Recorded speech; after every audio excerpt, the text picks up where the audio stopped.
All right, so thanks for being here at our EMR Research Insights Lunchtime Learning Session. That's a mouthful.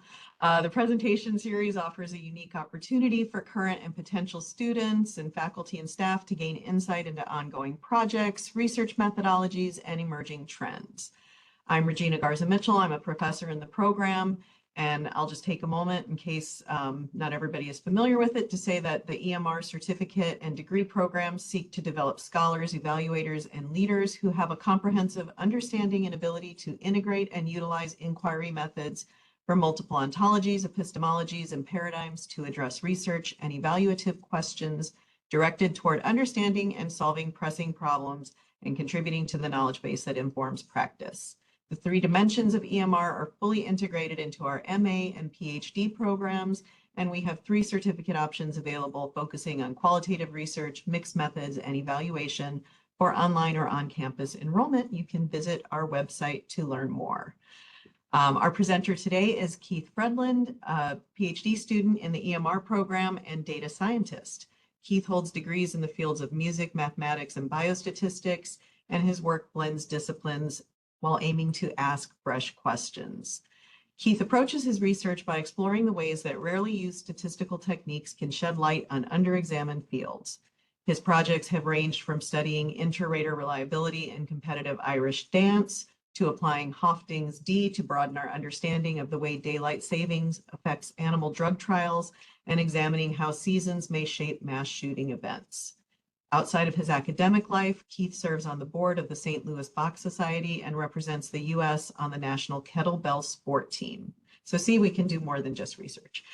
His presentation today is titled Comparing Bias in the Textual Output of Generative AI, and I'm turning it over to you. Great. Thanks so much, Regina. Appreciate that. Regina, did you want to record? It's recording. Oh, great. Great. Thanks for checking that, Gary. I'll share my deck here. There'll be about 35 minutes of presentation, and after that, we can kind of dig into the core of the material and discuss a little bit. 2,000 years ago, give or take, a new type of story, the story of Talos, circulated among the Greeks. The central conceit of this Talos story was new for the people. He was a bronze construct, a guardian of Crete, and able to speak and interact like a man. I think of this as the first time that people dreamed of a generalized artificial intelligence. The dream did not die, and now millennia later, we are in a new age of synthetic intelligence. Thanks for joining me today. We're going to take some time to excavate, to really dig into one small question related to a subset of AI called generative AI. I hope as you explore this with me, it will feel just a little bit magical for you, just like the stories of Talos might have felt for the people of Greece. You heard a bit about my background earlier. This is my 2nd year of the evaluation, measurement, and research program, PhD program here at Western Michigan University. It's been a great ride so far. I'll apologize if my accent is just a little bit difficult to understand. I sound something like my father, who grew up in a small community in central Saskatchewan in Canada. It ties into the discussion we're having today because a few years ago, devices from Amazon and Apple came out that had the uncanny ability to understand and interpret human speech and then respond back as well. It really felt like a rudimentary form of intelligence. But here's the thing. Those devices, as wonderful as they were for other people, never seemed to be able to understand my accent. And I think that that prompted me to do some of my first thinking about the nuanced behavior of AI. So we're going to look more at that nuanced behavior today. I always appreciate a good disclaimer. My views, of course, are only my own and not those of my employer. I'll add that any errors you see here are all my own responsibility and not because of anything I learned or didn't learn well at any of the schools I attended. So what are we looking at today? There's a lot of words in this title. At this point in time, most of the work of generative AI is still to produce textual output. Information is entered into kind of a chatbot or a textual prompt field, and then generative AI outputs text. What we're going to do is look at one way to measure that output mathematically and ask if the scores we get from that measure change over time. And the bias, in this case, the bias is kind of a mathematical idea, is how much does that, do those responses shift and change over time in what may be an unexpected way. 5 parts to today's discussion. And if you love charts, you're going to get a bunch of those in part 3. You're going to be particularly satisfied if you like density plots. Part 4 is going to be my favorite because I love when we talk about weaknesses. Gary, maybe I see your hand up. Was that still? Okay, that's great. I can only see a little bit of the chat, but thanks. And really, everyone, I love a good interruption as well. So feel free to jump in if you ever need a clarification or want to prompt a question along the way. In regard to weaknesses, there are trade-offs in every analysis, and there are enough steps in this analysis that there are lots of judgment calls that needed to be weighed along the way. So there are lots of reasons to call the findings into question. So I love that sort of discussion as well. All the methodological decisions were made for particular reasons. But even when you have an approach that looks like best practice, there are going to be flaws or weaknesses. All right, let's see what we got next here. All right, so what's the core question we're looking at? Broadly, we want to know whether generative AI develops any types of biases or shifts away from a starting point over time. But that's too kind of large and too broad a question for us to tackle all at once. So we're going to focus down on one particular aspect and try to answer that. We're not going to answer questions about accuracy or reliability, relevancy, or even, for instance, political lean. Those are important questions. We're going to leave those to a future study. Instead, we're going to look at the emotional tone. So something called, using something called a sentiment score. And we're going to derive that by conducting a sentiment analysis. We'll pull samples, i.e. we're going to enter a question into prompts, into the prompt field, get a response back, and then use this analysis to find what the score is for that prompt, and then do that repeatedly so we get a collection of data.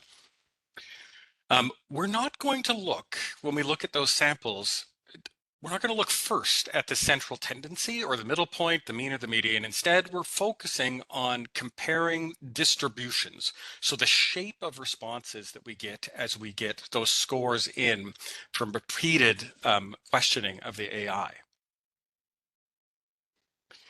So if a group of responses that we get, if we put it into a chart, starts to look like a normal distribution at the beginning, but maybe at the second kind of period we study that shape is no longer normal, but maybe it's bimodal, that's a change that we'd be quite interested in. And it's the sort of thing that if we were only testing for central tendency, of course, we might miss. So if we're only thinking, let's check for central tendency, the mean can be the same for something that's bimodal in distribution as it is for something with a normal distribution. And we'd want to detect more than that.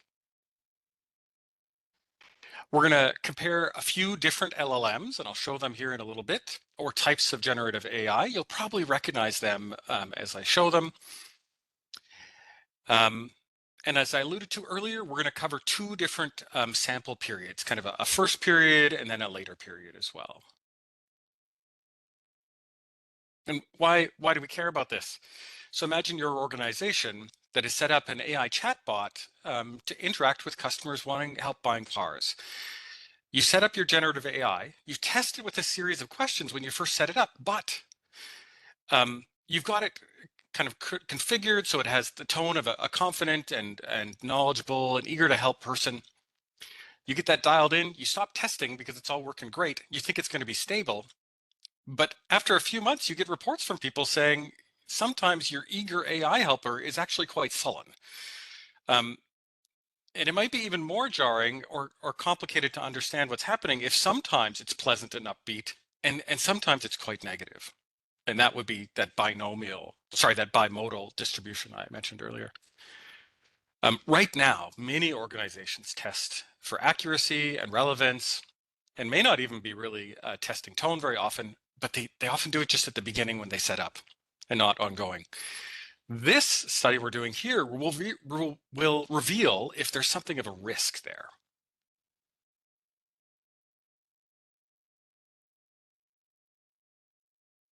So let's talk about how we look at this. As I said, we're going to look at multiple large language models. And I picked multiple, not just one, so we kind of have a broader sense of what might be happening with this technology. This is a new field. I haven't seen other people do this work. I really think of this as a pilot study. In terms of sample sizes, I think what I've chosen are relevant for this purpose. But of course, we might see different effects if we used larger sample sizes. And I only chose 2 periods because that gives us something that's very easily interpretable, very digestible, but there would be value at studying more time periods or lots of iterations along the way, something more like a more continuous examination. I may have gotten just a little bit of ahead of myself and not explained enough what generative AI is. It's a form of artificial intelligence. It produces what seems like creative content, often textual, in response to the prompts or instructions we give it. It learns from seeing patterns in the text it takes in from many sources. Those are books, internet pages, a wide variety of records. The text that it the text AIs that generate text tend to focus on deep learning models for their training, trained on immense amounts of data. It's sometimes quantified as percentages of all the data that's ever been created by humanity. It captures a good amount of that. Examples of this generative AI that focus on text include things like ChatGPT, Claude, Gemini, and Copilot. Within each of those areas, there are kind of 4 specific models that I chose for this study.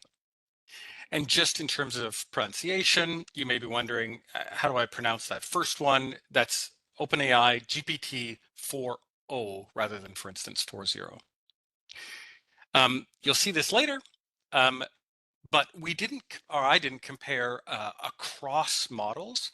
So you can imagine some forms of experimental design would have set up some sort of ANOVA, for instance, to do a comparison between groups or between models. But in fact, that's not what we care about. We're only going to be looking within each model, the first and second period. One of the major considerations is that I wanted to test within the same model number. So I'll just go back one slide. So this is OpenAI GPT 3.5. Those big numbers, 3.5, change periodically, and I wanted to make sure that I kept this study within one single major model, or within the model number. And the reason for that is I think there's an assumption that the models are pretty stable within one model number without a big change. And I think it will surprise people if we find that there's shifts within that small area.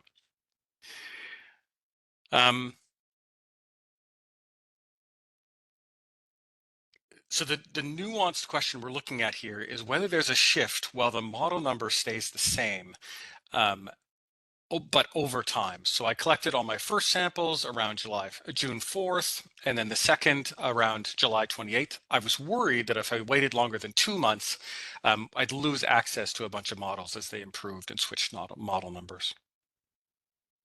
And in fact, that was a real risk. It was not long after July 28th that a number of the models kind of flipped out of availability.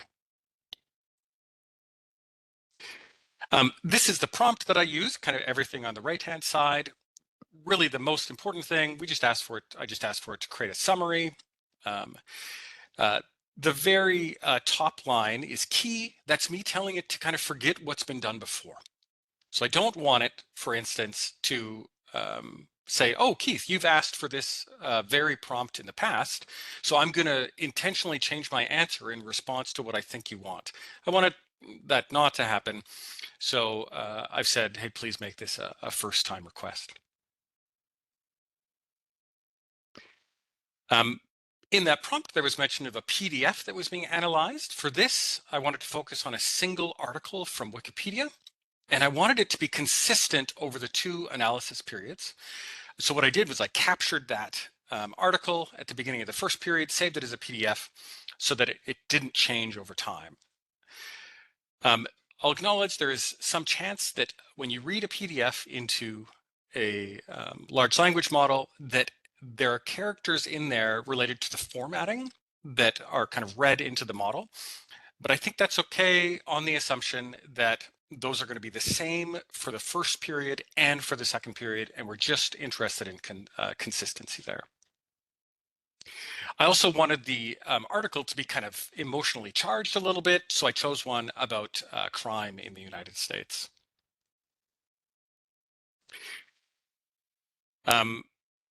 As I mentioned, we're conducting analysis mainly to see if the distribution of responses has changed over time. Our primary concern is not a shift from left to right along a scale of negative to positive in those sentiment scores, although I will report on that a little bit later on. And we're using a particular type of sentiment analysis called Suzette. And we can thank Russian formalism for the idea of Suzette, which kind of arose in the early 1900s, and it means the artistic arrangement or the presentation of events in creative writing, and really is a measure of a certain type of emotion, positive or negative emotion. I used the Suzette package available in R, developed in 2015 by this fellow here, Matthew Jockers, at the Nebraska Literary Lab. Although it's often used for literary analysis, it's also recommended for sociological analysis, which is why I used it here. Now, the score you get from this is not set from -1 to 1, for instance, but rather you get a decimal value that represents the sum of all sentiment scores in your text. There's no maximum positive or negative value. And already some of you are thinking, oh, there's going to be problems with this analysis because of that, because we haven't set the length of the summaries that were going to come out. So because those summaries can be of varying length, I scaled the Suzette scores by dividing the Suzette score by the entire, by the number of sentences in the entire summary.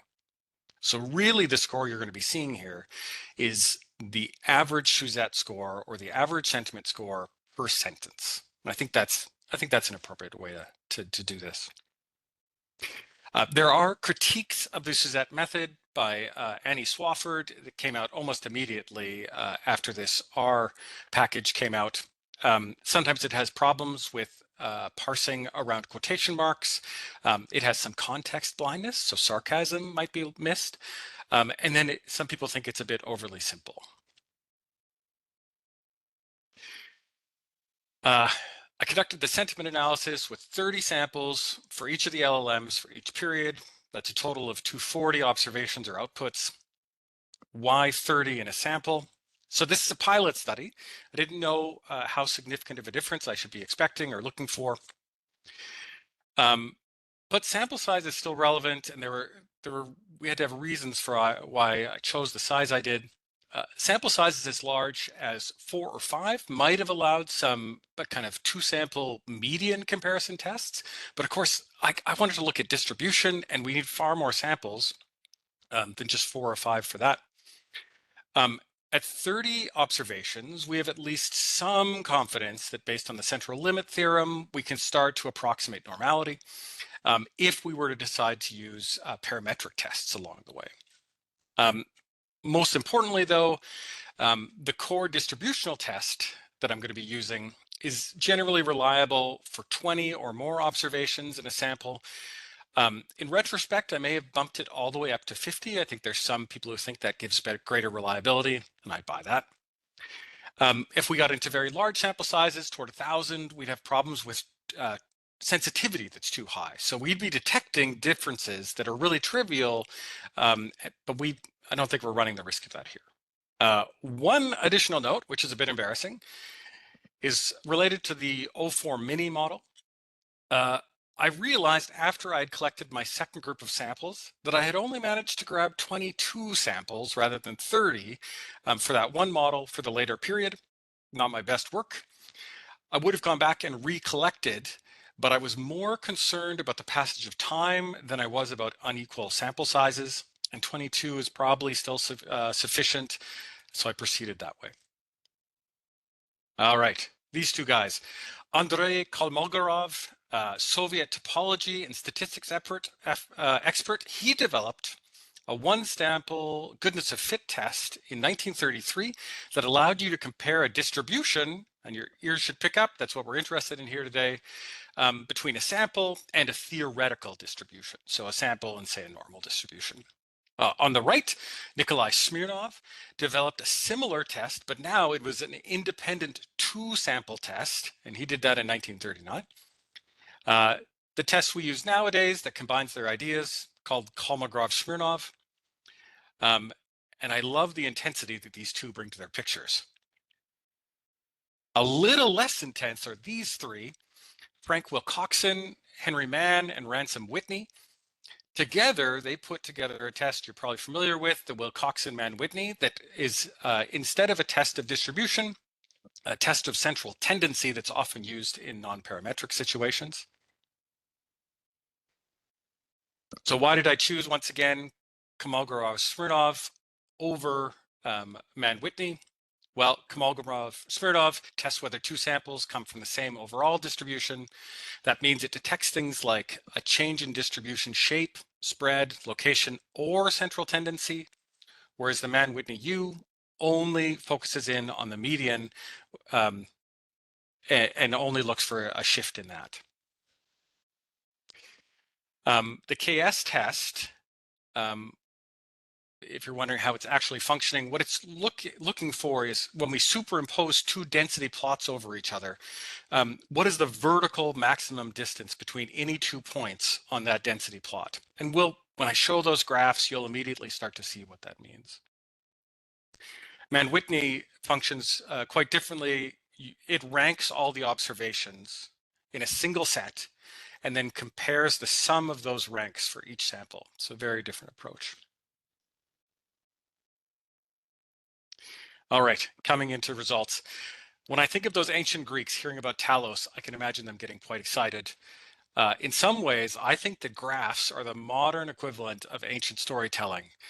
So if you like graphs, the way ancient Greeks like their stories, this next section is for you. All right, here's the first result. In this case, GPT-4o, the first period is the darker area. It has the higher peak and was a little more negative. The second period not only shifted toward the right, the positive side, so had more sentences that had more positive words in them. Or sorry, had sentences with positive words in them more than the other. And has this large shoulder off to the right-hand side as well. So I look at this and I think my eyes are telling me these are different distributional shapes. Sure enough, I run Kolmogorov-Smirnov, and what our eyes tell us is what in fact is happening per this statistical test. I did a Bonferroni correction as well for multiple comparison. And this is significantly different at an alpha of 0.05. The p-value is far less than 0.01. So a first bit of evidence that there's a difference in distributions. Next up, O4 mini. In this case, it looks like we have different distributions as well. I'll point out both the X and Y axes have changed a bit here, right? They're not the same as they were before, but I hardly want you to pay attention to that because the primary concern we have is not kind of between the models, right? But within each model, the first and second period. And we're interested in shape, right? Not how negative or positive it necessarily was on the scale. I find it interesting that each model now between the first one and the second here is giving us a different distribution. That's I'm not sure what that means. It's not part of this research, but gosh, there's opportunity there for further study. Kolmogorov-Smirnov, once again with the Bonferroni correction, rates is significant. The p-value is very, very far below 0.01. Next up, in this case, we see another very different shape. We see that darker area has a shoulder this time on the left, right? So a very high peak and then shoulder off to the left. And those of you who are attentive to this sort of thing will have noticed that the first two, the initial distributions tend to be more negative and then move toward the right. In this case, it's the other way. So the first distribution is farther to the right and the second one's to the left, so more negative. Once again, the test came back, Kolmogorov-Smirnov. This is saying that we reject the null. P-values very far under 0.01. I glossed over it just a little bit. I am using Bonferroni corrections here for multiple comparison. I'm going to acknowledge this is a very conservative approach, and I'll kind of address it more later. All right, the last of these comparisons, also quite different from what we've seen before. You know, we have such a tight cluster of scores in one area for GPT 3.5. The KS test, once again, says highly significant. In all four cases, we've rejected the null that these distributions are the same. So I feel like we've got initial evidence here that within a short period of time, kind of about 2 months, the distributions of these sentiment scores are changing. And I'll just recall for you again, this is within kind of numbered models that to the general public look the same. And yet something is changing under the hood. I said before that my major interest was in distribution of responses, but I will speak here a bit to central tendency. In each case, I tested with Shapiro-Wilks for normalcy and then a Levine's test as well before I decided whether to use a Welch test, which is a type of t-test, or a Wilcoxon-Mann-Whitney test. And I realized I didn't speak to what a Welch test is earlier, but you can just think of it as a t-test. It's parametric, and maybe I left it off because I find parametric tests less interesting than the non-parametric tests like Wilcoxon-Mann-Whitney. Welch test, of course, checks for difference in mean, whereas Wilcoxon-Mann-Whitney checks for difference in median. All right, so visually here, we have these interquartile ranges that are not, I'm going to say not really overlapping, maybe they just barely, which is a hint already that we're going to think, oh, this is probably a significant difference. And in fact, the Wilcoxon-Mann-Whitney test reinforces what we see visually, saying that there is a significant difference between these two. And the p-value is far below 0.01. For the O4 mini, same question applied here. Once again, our eyes tell us there's a difference, and Wilcoxon-Mann-Whitney comes back and saying these medians are significantly different, even more so, in fact, than our last one. Third one, very consistent finding here. Once again, there are significant differences.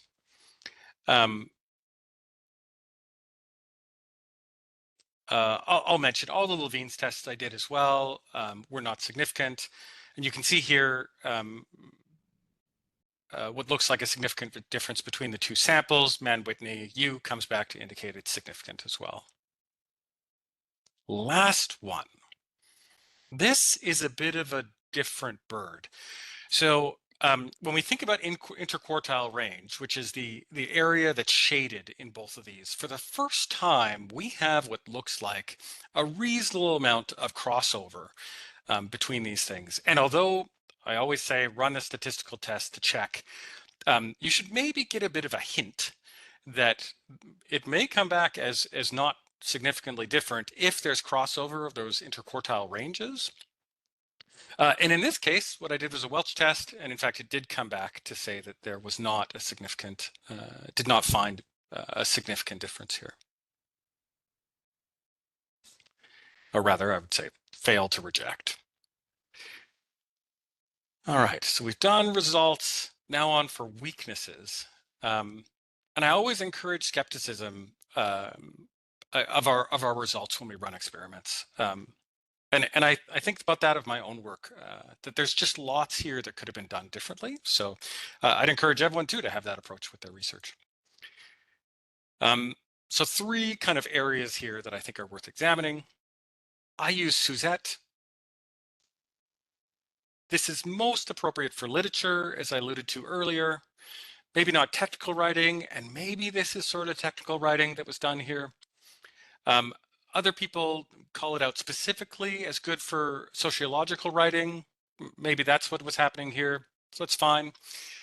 I did also run an analysis with other sentiment methods like Bing and NRC and got this very similar results. So there's some indication that this is persistent across methods. There might be a more perfect sentiment analysis method. I'm actually not sure what that might be. So I'd take advice on that. What's most important, I think, is that we use the same method for all the tests before and after, so that it's consistent and interpretable. All right, on to multiple comparisons. Some people might simply have looked at this analysis and said, you didn't need to do any multiple comparison adjustments. And we do multiple comparison, of course, whenever we might be doing enough statistical tests that will start to run into results that look significant just because we're running so many tests. Here, it might be thought of as not a whole bunch of tests on the same data, but actually just one test for distribution on a before and after of one sample, and then just put that in its own box, and then a completely separate experiment on another model before and after. And if we think of it that way, we probably wouldn't want to do multiple comparison kind of adjustments. I did them here just in an overabundance of caution and conservatism. I do not want, I never want my results to just be tricking myself because I found something that was really random. I also could have used other methods. I think that the Bonferroni is appropriate, simple, and strong enough here, but I could have used Scheidak because all the samples are independent, or I could have used home Bonferroni if, for instance, I was going to have way more comparisons that I was running. I think that would have been appropriate there. All right, the last one thing that we're going to talk about is learning over time. I mentioned during my methods that I had taken steps, changing the parameters of the models I was using so that they didn't remember, and then also having as part of my prompt, telling it to treat it like a first time question. So I was very concerned that there may be some sort of learning going on over time. Now, learning, mostly we'd think of that in terms of accuracy or relevancy maybe, but I think it's possible to think about learning as a change in sentiment over time to be more like whatever the model thinks I want, right? We look at this plot and visually I think to myself, this looks random, like a random walk, lots of up and down motion. There's a few times where we have trends where it's up, up, up, down, down, down. And this is what I'd expect in random fluctuation.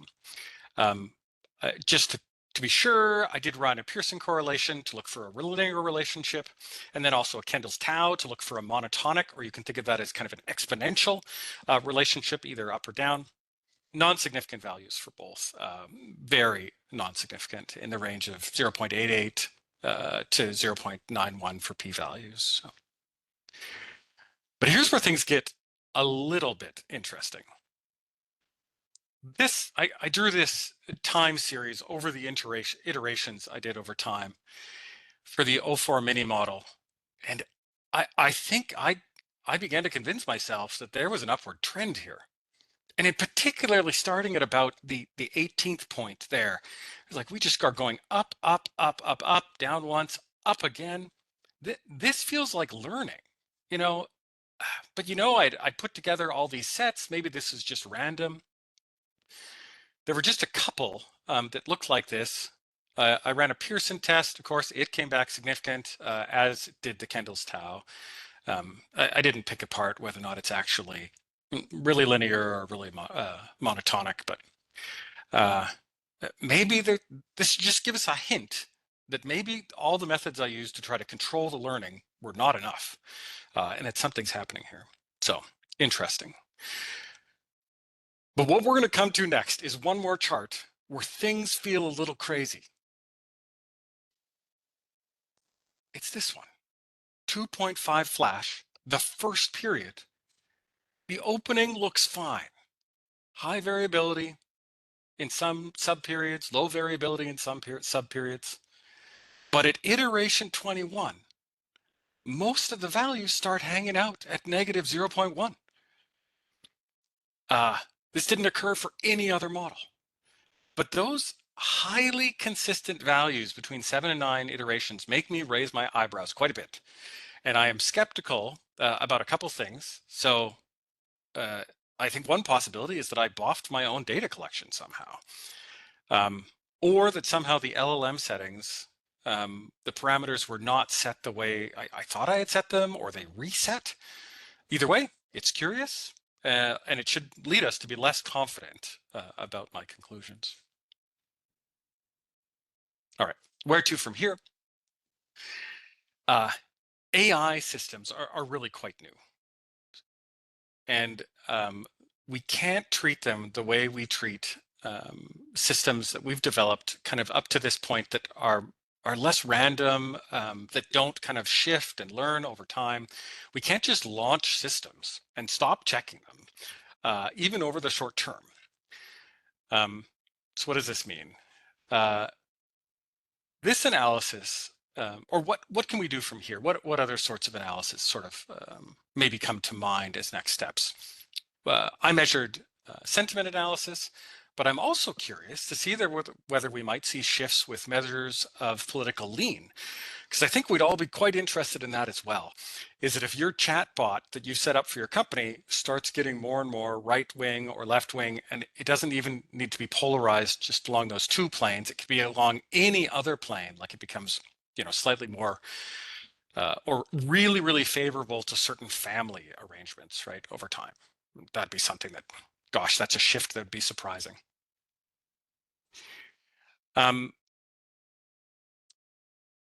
There also, as we saw, there may be some learning effects going on, and I think it's worth maybe digging in more to see, even if we tell LLMs not to learn, if there is actually some learning going on. And I have some suspicions from this work and from other work I've done that there is. Another thing we might do is that often these LLM models have the opportunity to turn down randomness. That's often called the temperature of the model. And I have some suspicion that instead of what most companies want when they do that, which is just a really tight response in a normal distribution, what they are likely to get instead is a bimodal response. So like when the AI is making decisions about what direction to head, they aren't very random, but it still has to pick from two at the beginning. And often those two are quite spread apart. And so you'll end up with a first decision along the chain of responses that creates the text that will drive a bimodal response rather than the normal response that I think some organizations would be looking for.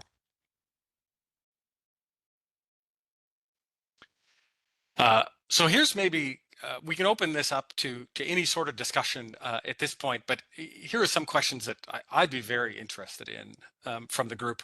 Do you have any suspicions as to what is leading to the differences in the distributions over time? So like, why would sentiment change from a beginning period to a subsequent period?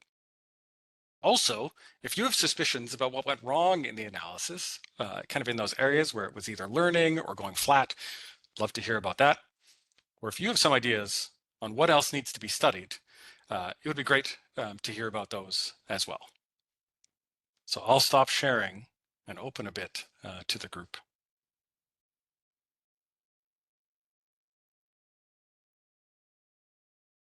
Nick? That was just me clapping, but I do actually have a question about yes. So in terms of your prompt to say, hey, let's start fresh, forget everything that I've told you before, I assume you were doing all of this on a singular account. Is that accurate? No. So Were you using an between, API? Yeah. sorry, yes, I was not using an API, and that maybe is a big part of your question, and that is Yeah. is important to hit. I did not set up separate APIs for each of these. Different accounts per model, for sure. Within each model, I have I kept the same account. Hmm. Yeah. So I did start new conversations each time. Right. So that may tamp down on the learning. And when I had done some initial pilot work to just check for learning, because I didn't see any, I thought, oh, the methods I've adopted are good enough. It was only later when I'd done more iterations that I started to think, oh, is it not enough? Yeah.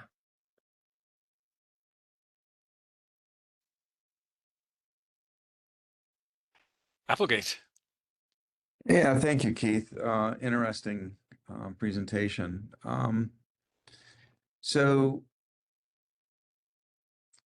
do we know what the population basis of sentiment is? I sense the answer is probably no. And so, you're kind of talking about drift. And I wonder if the general sentiment is shifting in a direction more than not. So if you think about I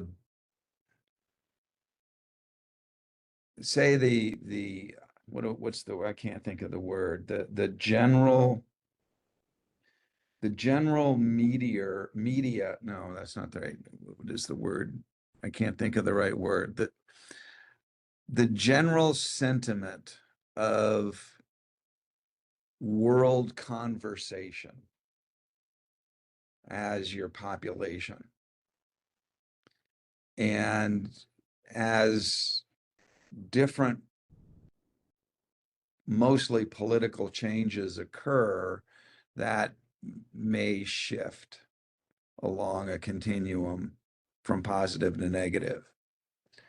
And so even within a short period of time, if that background is not stable, it could be influencing to some degree not only the direction, but more the magnitude of the direction, if that makes any sense. I think it's very possible. You can tell I was concerned so much with controlling the influence my own actions had on the sentiment scores over time. But I'm just one set of queries over millions of people using this technology. Yeah, and so if those millions of people are asking primarily negatively based queries or primarily positively based queries, is that pushing the distribution of sentiment in general?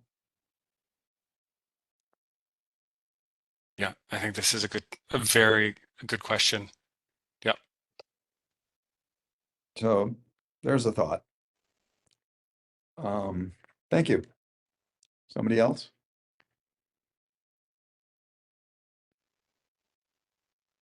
Gary.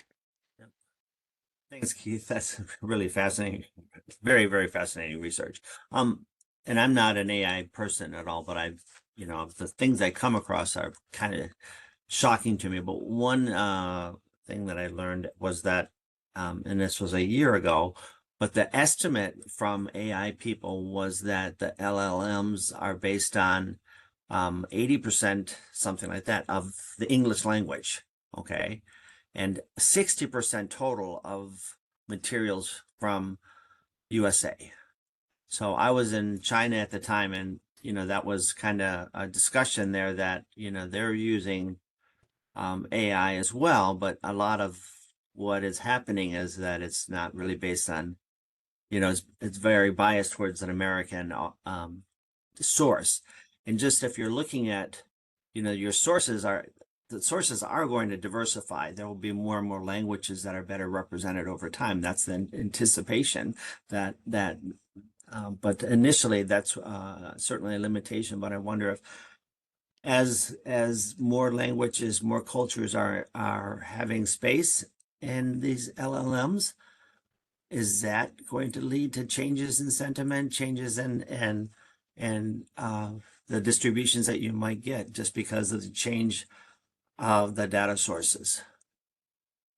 Yeah, I think this is a very good question and could very well be the case. Yeah. Or that there'll be a hiving off. Do I think that's what would happen? I think it's unlikely that there'd be a different LLM for the United States than for other countries. I think that's maybe unlikely, but maybe.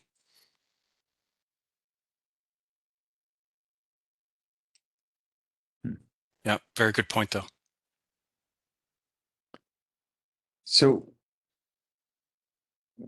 what would your recommendations be for somebody that is utilizing sentiment analysis as a primary research tool? Oh, yeah. Um, I see sentiment analysis used in corporate settings and some research settings in a fairly unexamined way. So my work, it didn't matter what sort of sentiment score we were using because we were just doing pre and post, wanted to be consistent. But I think people just choose a sentiment analysis method, think that they're all as good as all the rest, and go forward. And really, there are significant differences between them in methodology and scoring, and even how small the lexicons are. So often they just compare words in text to a lexicon of words that have been previously scored, but often there's only 4,000 or 3,000 words in there, or 7,000. And so I am always a little reticent about that. Sometimes up to 14,000. I think some of the larger ones I've seen. But maybe other people in this group have more experience than I with this. Gary, was that you offering to? Oh no. I think, there are certain sentiment algorithms that are lexicon based, and there are other sentiment algorithms that are less lexicon based, I guess you would say. And those lexicons are in many ways domain driven, Mm. and perhaps domain restricted, therefore. But that wasn't where my next question was going. So your parsing was at the sentence level, not at the phrase level within a sentence. So there's lots of ways to parse a corpus. And I'm unfamiliar with the particular sentiment algorithm that you used. And so to me, parsing is probably the most important decision that you're going to make going into a sentiment analysis, because that's going to give you, that's essentially your unit of analysis.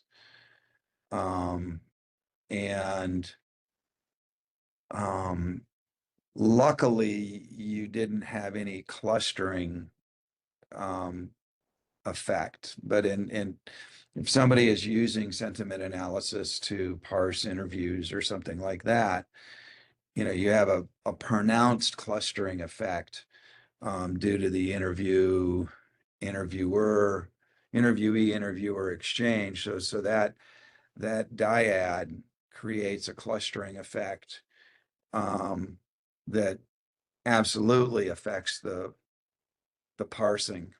And so, again, how we interact with these different tools, I think what you're laying out is some really rich space to, I would probably lean towards simulation, although I have yet to really see an high reality correspondence with sentiment analysis simulation. Haven't yet seen that. That in and of itself is a challenge, I think. But I think you're laying out, and if you move down this road further, I think that identifying some major axes to focus your manipulation around would be a good idea, if that makes sense. Yep. I think there's a world in which if I just bump up the sample size significantly, repeated measures becomes a great tool to analyze this. Yeah, I mean that's a great idea. I mean, the idea, pre-test, post-test is great, tells you about change, maybe. Doesn't tell you really, my foundation in analytics, really, I guess you could say, is experimental psychology, and it was drilled into my head, always have 3 time points as a minimum, not 2. And so, stretching that out, I think would be really interesting. And, so, I guess you can see where that goes. Yeah, love it. Yeah. Gary, did you have something there? Yeah, I was just thinking about what you've invested in this project, this research, in terms of time and thought and all that. It just seems like you've done a lot of work to think about this. And I'm just curious now that you've gotten your head around this and you're seeing other ways that you can control the design, how much time would it take you to make adjustments and rerun all this? I know you have the time lapse thing, but I mean, I'm wondering if there's some measure that you can say, yeah, this would take me a quarter of the time to replicate this with doing the same things but making adjustments. Yeah, far less. So all the coding is done. It's under 1,000 lines of code to put this all together. All the graphs are automated. All the analysis decisions are automated. It is just yeah, a couple mornings, a couple weekends maybe. Could rerun this with different settings, different parameters. Not bad. As Nick alluded to at the beginning in his question, if I were to set up APIs, which has a different cost base, that might speed things along even more. So instead of a couple mornings, it could be near instant, small, and by some cost, probably under $100. Just the time to set up all the API connections, which can take time and to test and do correctly. Yeah, so not bad off the start. And in fact, I've kind of shopped this around to one conference, got a decline, but I'll shop it around to some others to present to those as well.